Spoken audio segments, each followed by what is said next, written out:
Hello and welcome to the Rask Network.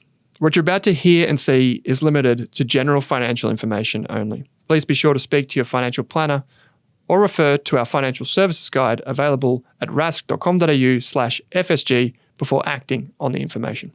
Kate Campbell, welcome to this episode of the Australian Finance Podcast. It is wonderful to be back, Owen Rask, to talk all about saving today, something that many of us want to do this year or have been struggling with or want to get a little bit better with.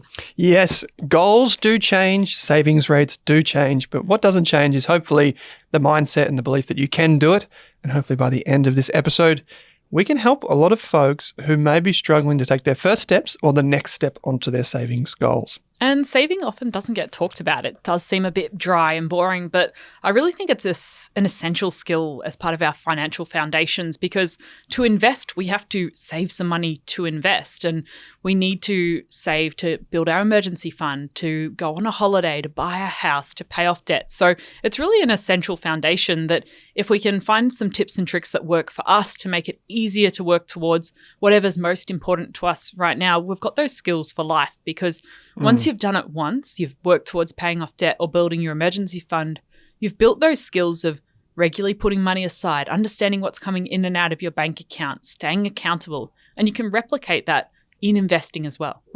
We talk a lot about the mindset around money, the mindset around investing, and this is definitely a mindset thing, getting people ready and in the mindset to build a sustainable saving strategy.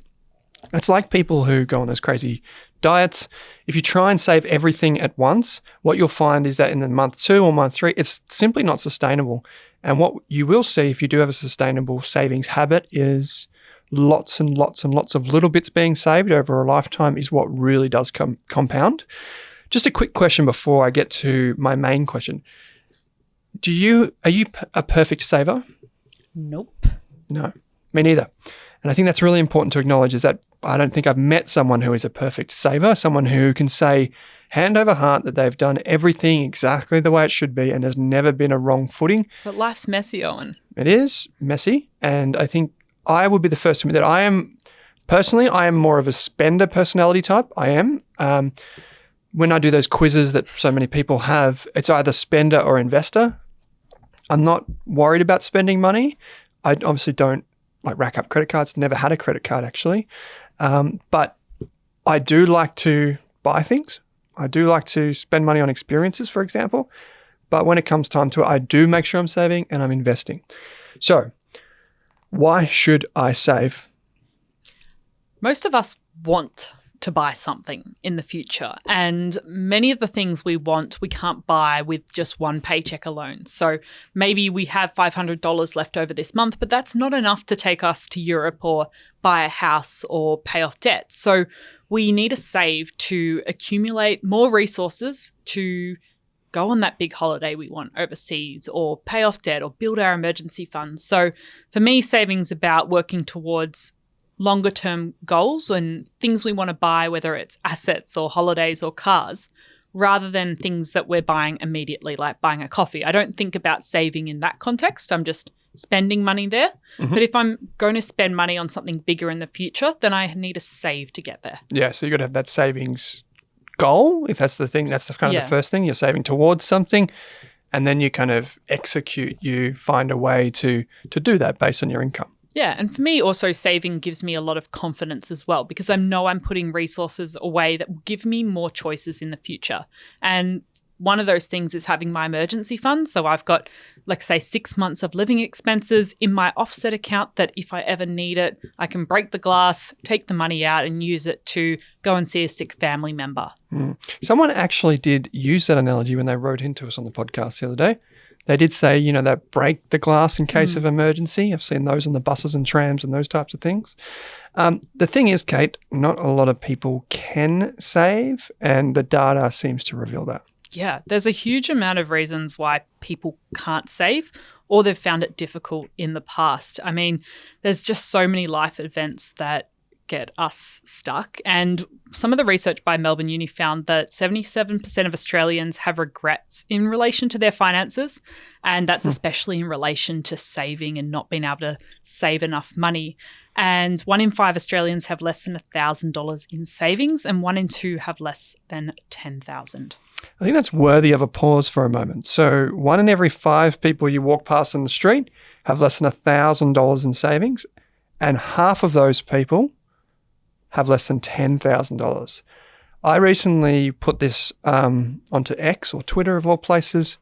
I put some of these statistics out there, but instead of using the University of Melbourne research, I did cite that, but I also cited what people actually had in their bank accounts. And even amongst the biggest banks, it doesn't matter for age group, it's actually very, very concerning. So the maximum kind of average was around about 22,000 that I could see.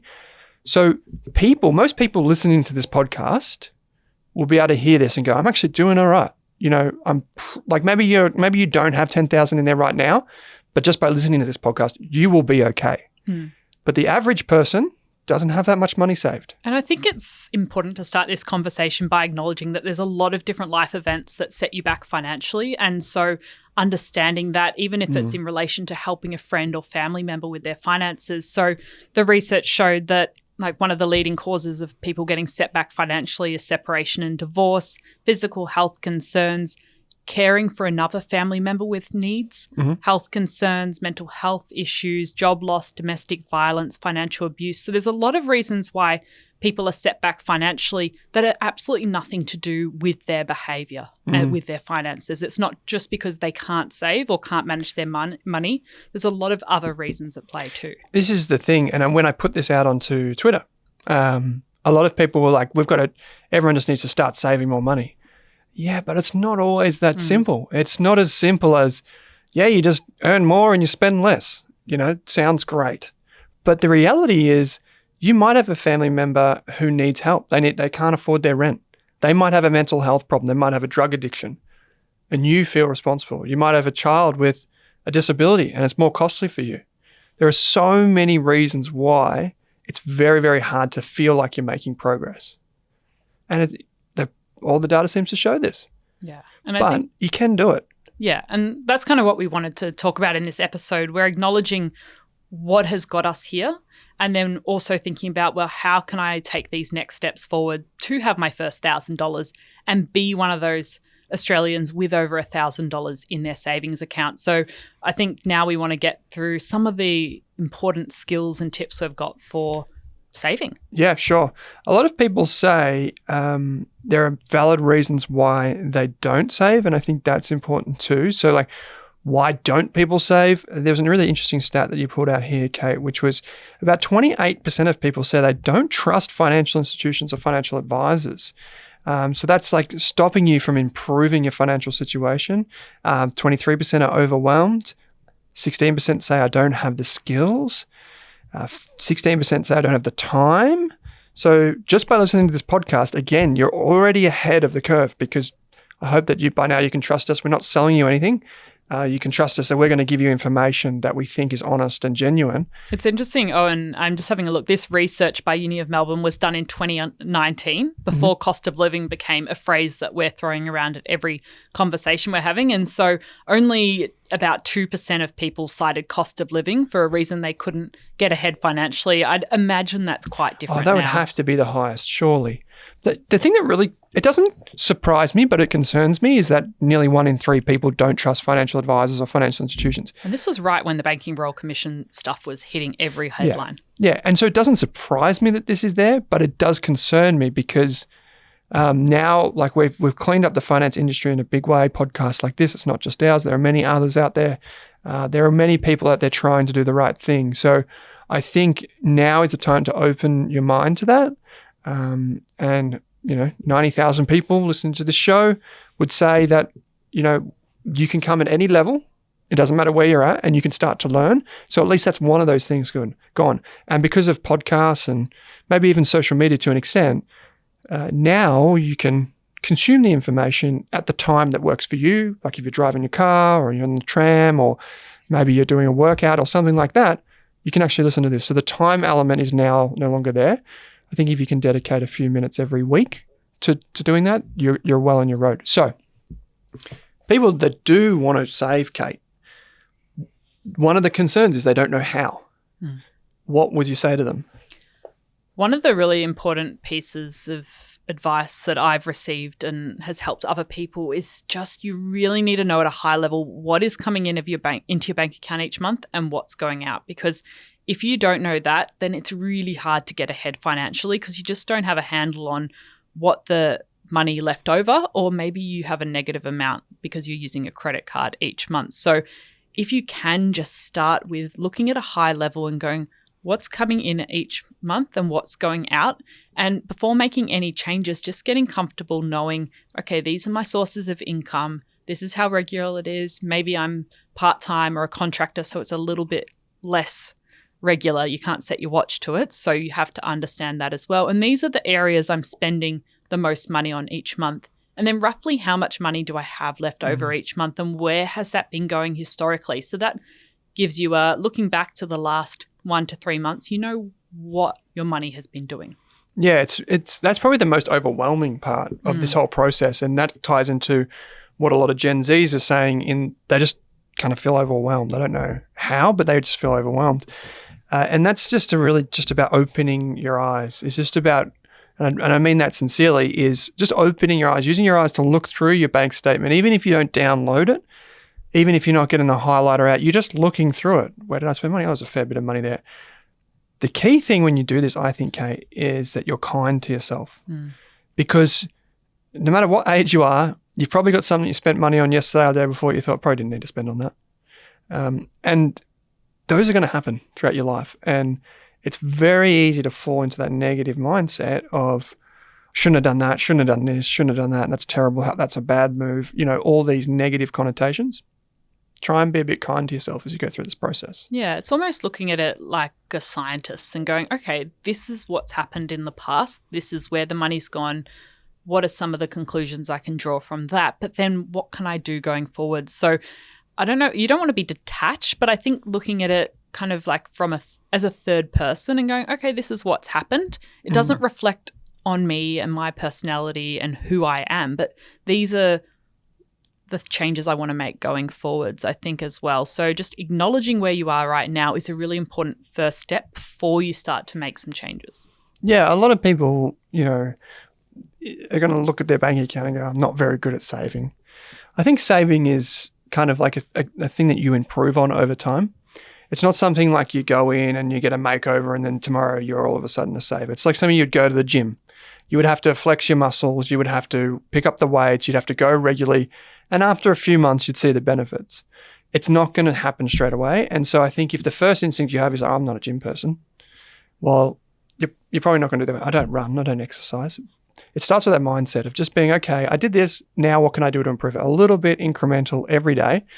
And I think that's how I've always approached it. I've never tried to conquer Everest in one day. Yeah. And once you've worked out what's coming in and what's going out, and if you do have a bit left over each month, say $200, Emma Edwards, when she was on our podcast recently, talked about thinking about that money left over, once income minus all of your necessary expenses equals $200 each month. And maybe historically you've just used that to buy a few things that you've wanted or go out with friends.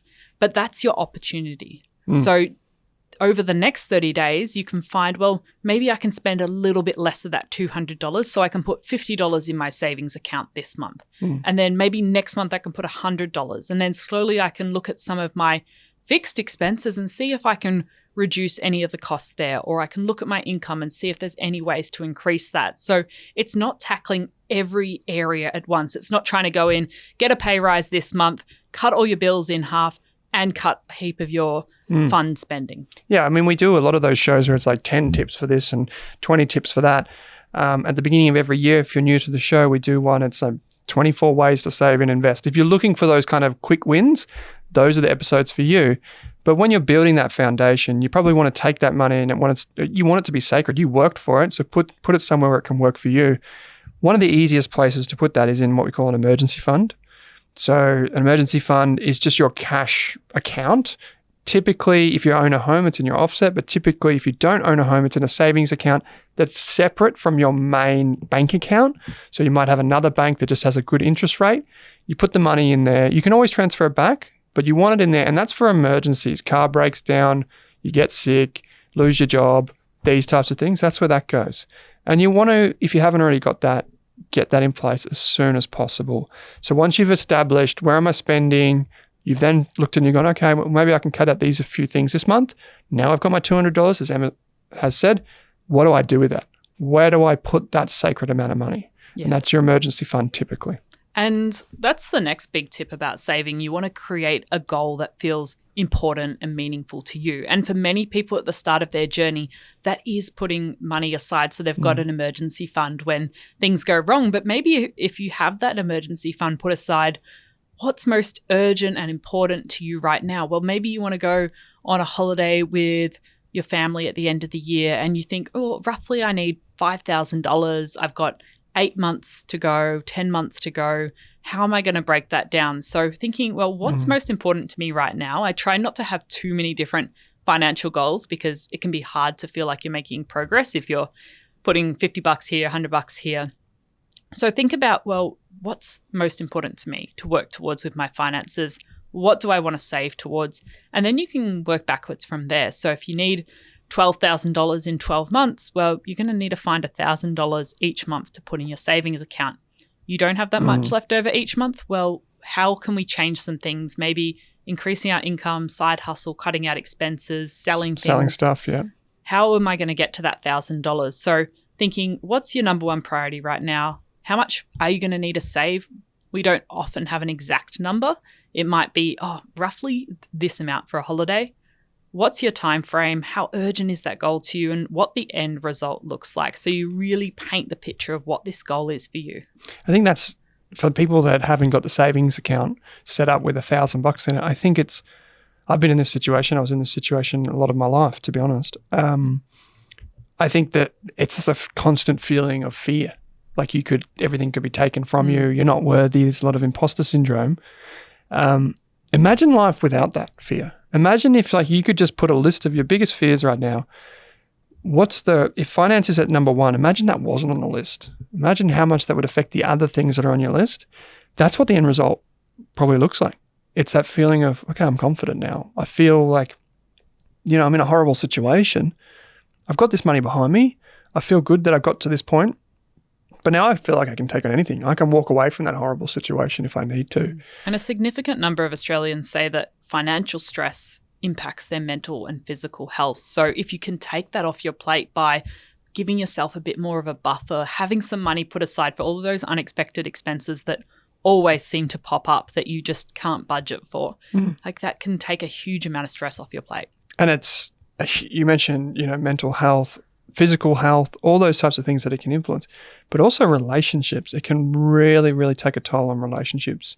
And sometimes the relationship is the cause of the money issues. So that can be a further problem. But imagine you can release some of that. That would be a wonderful thing.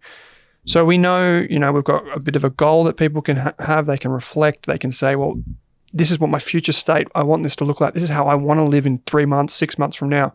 How can they actually get there? Yeah. So once you've got this goal, I think it's really important on a monthly basis to have some tool that's tracking your income and expenses. And maybe for some people, they love to write everything down. I know Jess Irvin has created a really good money diary. If you're I don't know what it's called when you like to write things down. Yep. But if you're one of those people like you're me, a writer. Yep. This is a great money diary. It takes you through 12 months and you can use that to track all of your spending and categorize it and reflect on it. So that's helpful. Or you could use a spreadsheet, or there's apps like Pocketsmith or some of your banks. Like I'm with CommBank, and that categorizes everything. So I get an idea of where I've spent my money for the month. So having some idea of where it's going so you can check in each month is quite important. Oh, absolutely, it is. And a lot of the banks are starting to do that now. I mean, Up Bank, probably no affiliation to any of these banks, by the way, but Up Bank probably started that trend to give people analytics inside their bank account, and now it's just really taken off, which is wonderful to see. Another tip that we've had for many years is kind of just setting some time aside to check in with yourself, even if it's just a calendar reminder.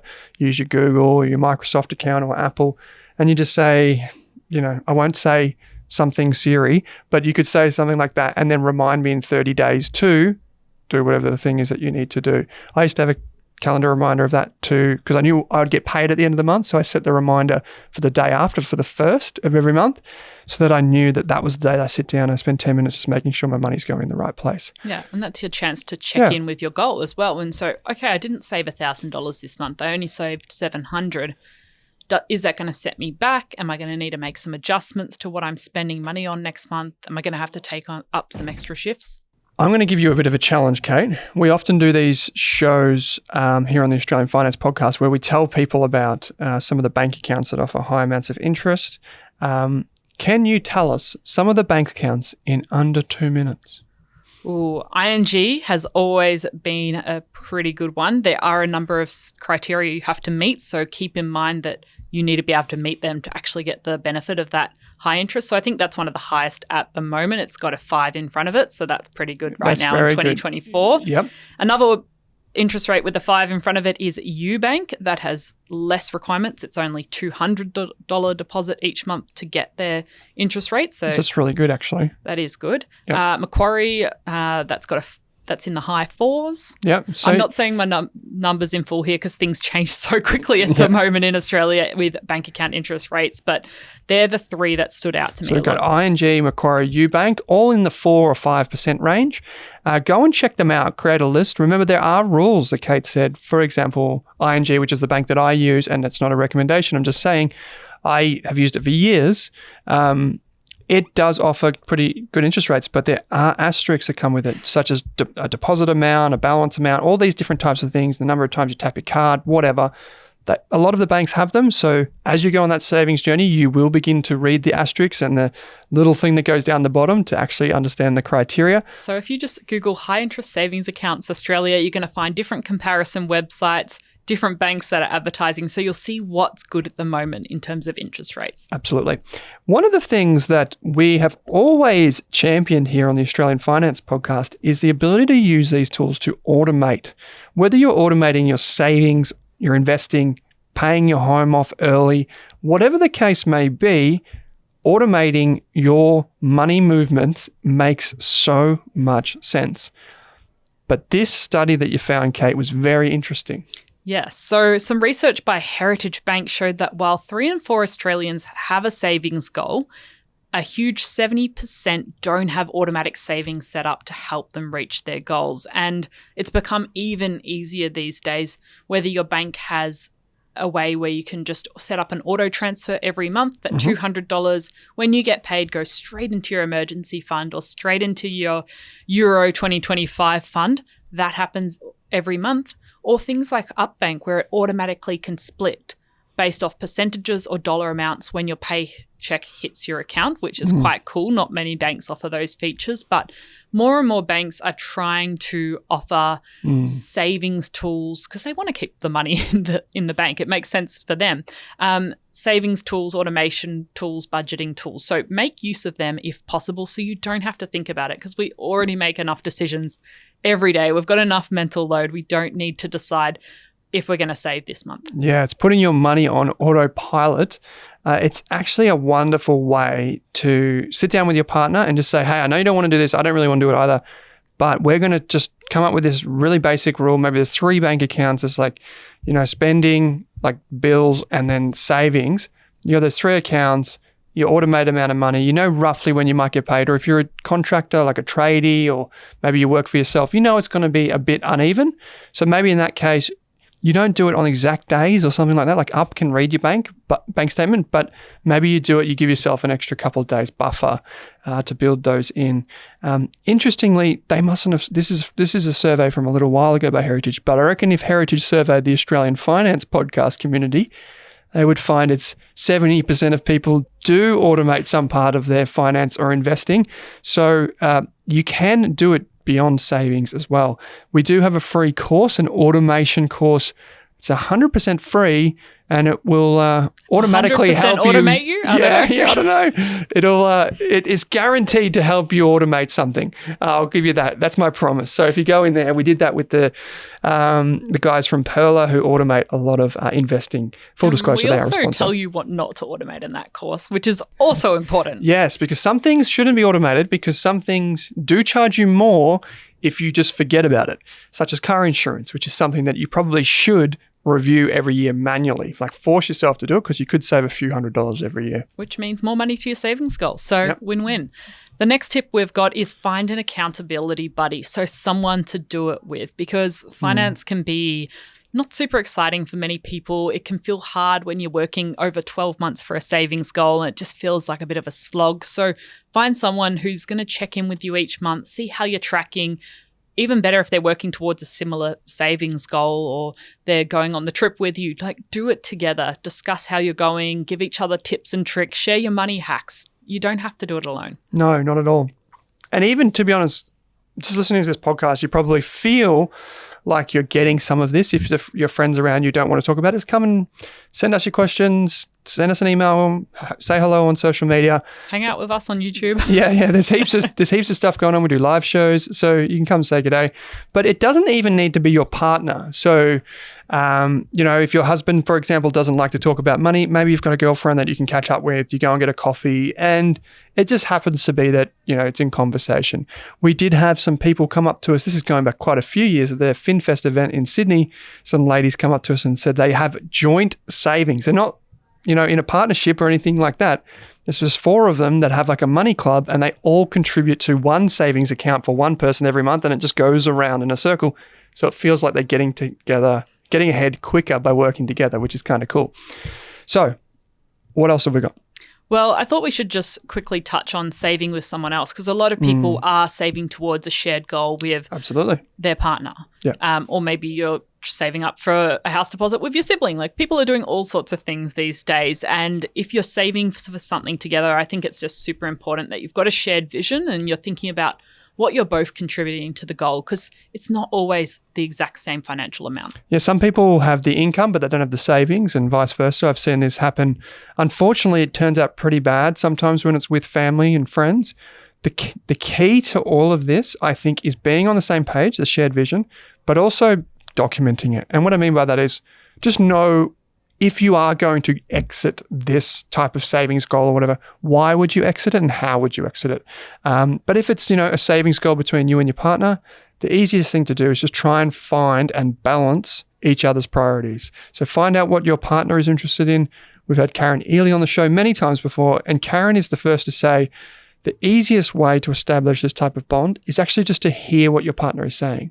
Actually hear where their beliefs about money come from. By the way, shout out to Karen if you do want money coaching. She's a good one. And Nicole, but that's one of the ways to do it. Haddo was recently on the podcast as well, and she was talking about her finances with her now husband and how he didn't have much income at one stage, but he was contributing to the renovation project through physical labor and doing a lot of the manual tasks. So there's different ways you can contribute to financial goals. I think it's just talking about it, knowing what each of your strengths are, what each of you are bringing towards the goal, and keeping each other motivated along the way. I will say one other thing, which is kind of niche, but I hope people understand where this is coming from. Last year, we went on the road in 2023. We had roughly, I think it was around about 1,200 people come to a Rask event. And one of the big things we wanted to reinforce last year was that you can bring your partner along under false pretenses. Just kidding. We would tell them that, and they would do that. But realistically, what we wanted you to do is get in the room and bring your partner along so that everyone else in the room can convince your partner. So if you can find a way that you can bring your partner into the conversation without you doing it, I think that's a really powerful way to kind of get social proof to validate what you're saying. And this is particularly the case for men.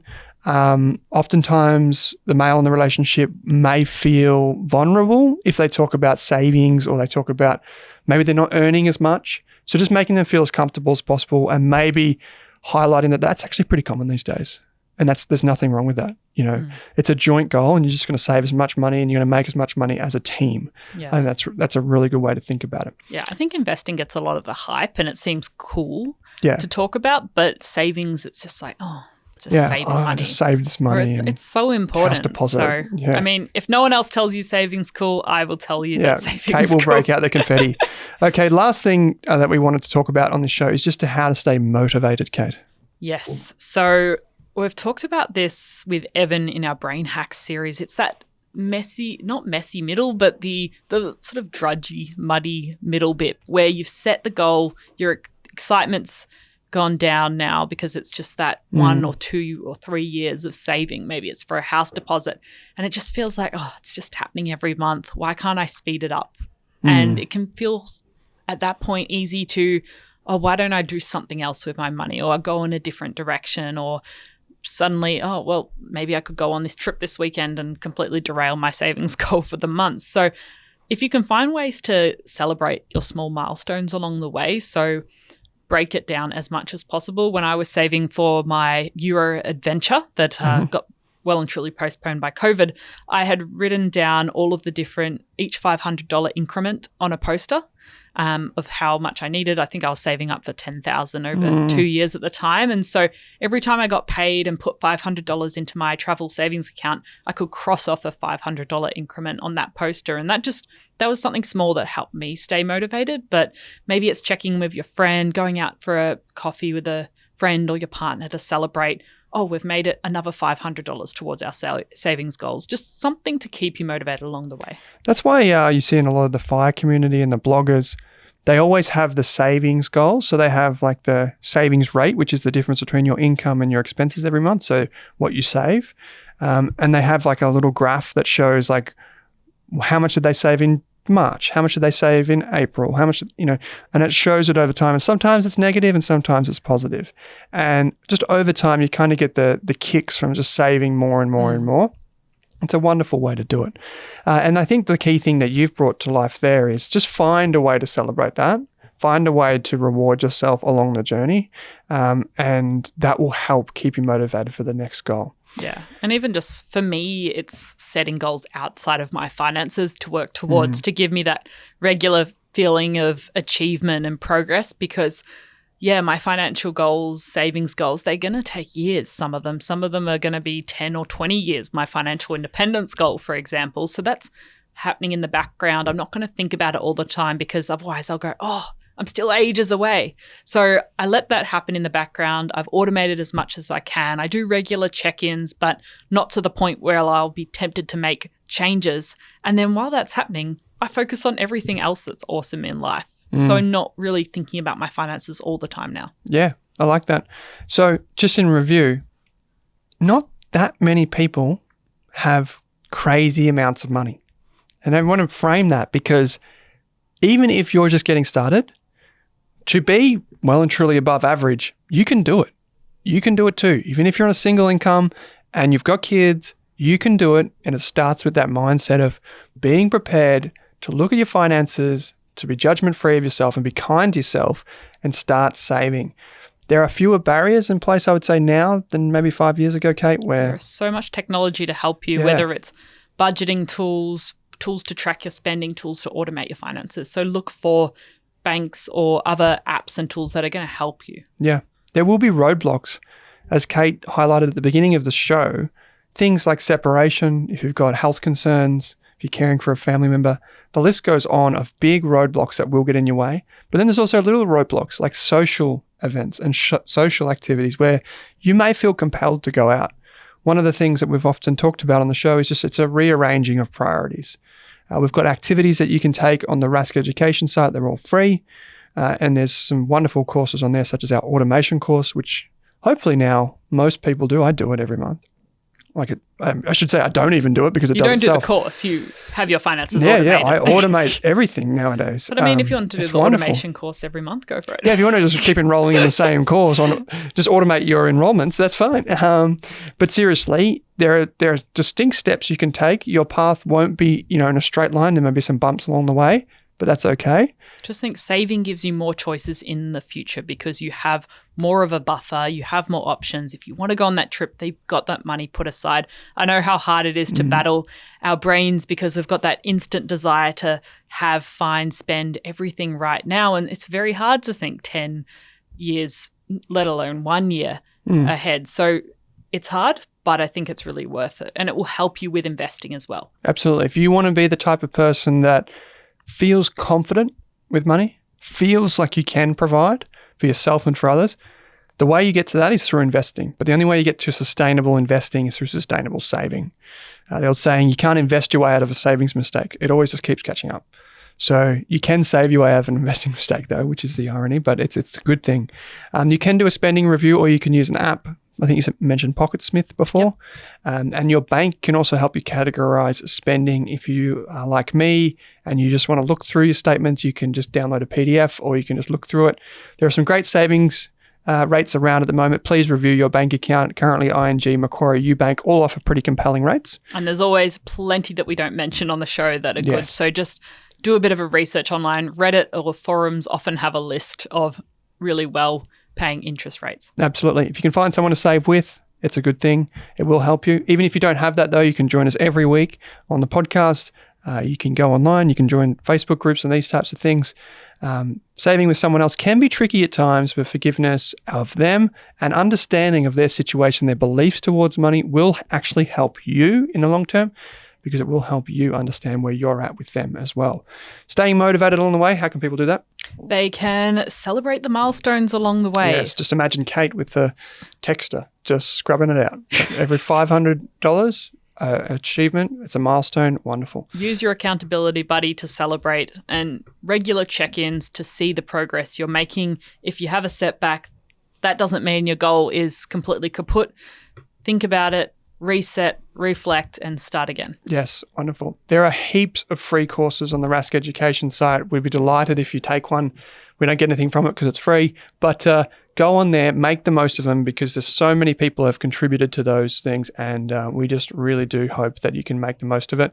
If you are looking to save, buy property, if you are, just wanting to understand more about tax, we have something called the Rask Road Trip, which is a 6-part kind of all-in-one course. There's 6 individual courses. Think of them like modules. You can get them done in an hour. You tick them all off. It's actually wonderful. So go and check those out and share them with your friends and family. Kate, it's always a pleasure. Thanks for joining me. Thanks for listening, everyone. Thanks for watching this video on the Rask Network. While you're here, don't forget to like and subscribe so you can get videos each and every day on business, finance, investing, and so much more.